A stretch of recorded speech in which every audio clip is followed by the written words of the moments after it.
Fi ġnien il-Gardiola fl-Isla ġiet inawgurata skultura kommemorattiva tas-summit li temm il-Gwerra Bierda fl-1989. L-iskultura ta' Gregory Potoczny, artist prolifiku Russu, turi l-purtira tal-ħadit li kienet tifret l-Ewropa dak iż-żmien, buċuh iż-żewġ mexxejja fuq in-naħa opposti tal-globu. F'temp simili għal dakinhar tas-summit, l-iskultura ġiet inawgurata mill-Ministru għall-Affarijiet Barranin u Ewropej fil-preżenza ta' Patri Dionysio Mintov u delegazzjonijiet mill-Istati Uniti u r-Russja. Il-Ministru Evarist Bartolos saħaq kif l-iskultura tfakkar avveniment lokali, imma wkoll internazzjonali, meta żewġ forzi militari kbar għażlu lil Malta biex jibdew taħdidiet lejn aktar paċi u stabbiltà fil-forza internazzjonali.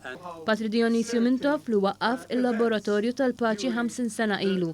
Tkellem magħna dwar l-importanza tal-għaqda bejn il-pajjiżi. Ħadd ma kien joħlom xi darba li se naraw daw iż-żewġ qawwiet hekk xulxin. Konna nifirħu għax ngħidu daw jibbilanċjaw xulxin, ma m'hemmx bilanċ fil-ħażen, nisbaħ bilanċ fil-paċi.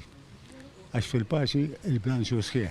Fil-ħażen għalkemm qiegħed paċat ieħor dejjem qed tibża'. Ix-Charge d'Affaires tal-Istati Uniti għal Malta, Gwendolyn Green, saħqet kif pajjiżna għalkemm stat żgħir minn dejjem kien ta' eżempju għal pajjiżi oħra fuq diversi temi. I am thankful for Malta's role in the end of the Cold War.